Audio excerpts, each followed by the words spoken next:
want to talk about a potential support role in the new game mode, Stronghold. I know it sounds a little weird. I was skeptical too when John was telling me about it when we were eating some cake. I started to ask how we can affect NPCs. Can we give them booms like swiftness and protection? Wait, can we give them Aegis? Wait. Does the Guardian trait strength in numbers work on NPCs as well? The answer to all of these were yes, and I tried it out for a couple matches using shouts to buff my archers and door breakers, but I wasn't really sold on it yet. So John looked at me and says, you know what? I'm gonna go get someone that can help. Enter Tirza Bauer. Yep, just like Jack Bauer, so you know she knows what she's talking about, you know what I'm saying? I don't want to hurt you. Tirza is known for her support role in the office and was about to give me the business when it came down to supporting the NPCs. Before we get to the gameplay, I guess I should give you a quick overview of what Stronghold is for people who don't know. The main objective of Stronghold is to break through 2 gates to reach the opposite team's lord and kill it. You will need to spawn door breakers to break down the gates and archers to kill the enemy NPCs. To spawn them, you would need supply, 1 for each 1 NPC. You can hold 2 supply at a time, and 3 if you take it from a dead enemy's body. You can get supply from the middle of the map, which never runs out. Then you have 2 trebuchets here, and then 2 hero channels here, which will spawn 3 times during the game. Once on one side, once on the other, and then both at the same time. If you successfully channel the hero, they'll spawn where your other NPCs do. They'll push straight through the gates until they reach the Lord, so you're gonna have to protect them. And it's worth it because they do a ton of damage to the Lord. Now you know the basics.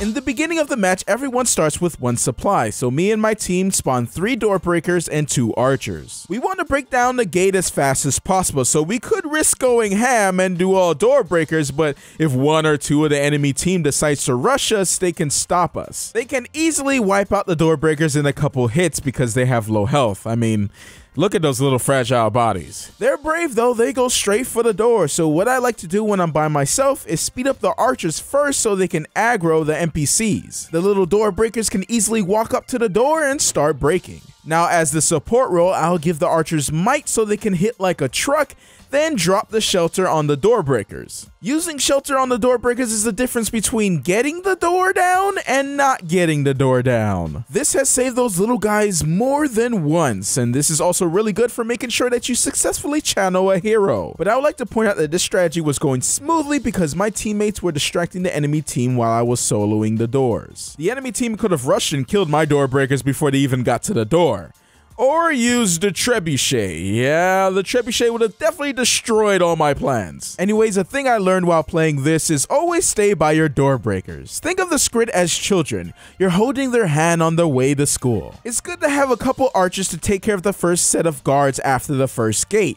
Give those manly birds some might and rush to aggro the second group of guards before they kill your cute little door breakers. I obviously wasn't focusing here and they died. So as the team gets ready to spawn more door breakers, I push down the door with my archers to make sure I clear the way. Then I head back to make sure my precious door breakers make it to the gate.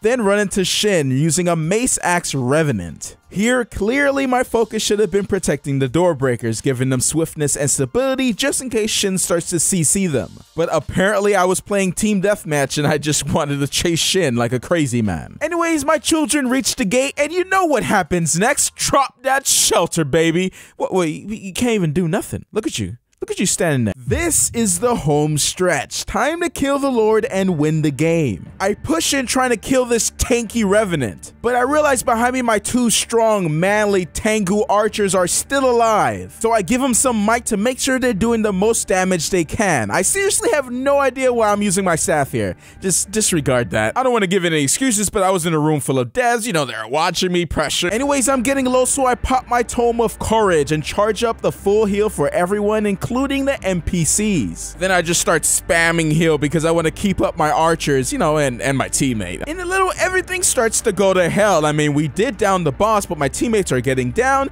I didn't know the boss had an ability that makes it that you can't finish him off. Doc and Neo are about to die. My health is slowly dripping down, and in the heat of the moment, I drop the shelter and secure the Lord kill. You have all done well. Our town can know peace thanks to your bravery. Very cool moment, and I wish I had the audio for the room I was in because it was very exciting. Anyways, my impressions of Stronghold was fun. I mean, of course, my opinion can change once it comes out and everyone starts playing it, and of course they're gonna tweak it, and this is not the final product, and yada yada yada yada. But my impressions now is that once it comes out, I'm probably never gonna touch Conquest ever again. I got to play a few matches with Shin, Blue, Angry Joe, and Jesse Cox, and we won most of the time, you know, me as Black Honey. But when we lost, it was still fun as well. I just kind of like the mechanics of the game, maybe because I like MOBAs. But don't get me wrong, it's not perfect, and I definitely think it needs a lot more tweaking. Probably some beta phases with the community will be nice. Like, for instance, the heroes are not much of a threat. When the enemy team spawns it, you can just go and kill it pretty easily. Because the heroes don't attack anyone, they just go straight for the Lord, so they just kind of sit there and take that beating. I think once the game comes out and everyone kind of gets used to Stronghold, it's going to be interesting to see how long the script lasts. Are they going to even make it to the door? I think they were definitely thinking about this when they're adding more control to the game and changing up stability. Just imagine one player on the enemy team stacking stability duration and just walking in and destroying all your door breakers. Anyways, guys, I hope you guys enjoyed this look at Stronghold. I wanted to do something a little bit different other than just impressions. So stay visual, and I will see you guys in the next video.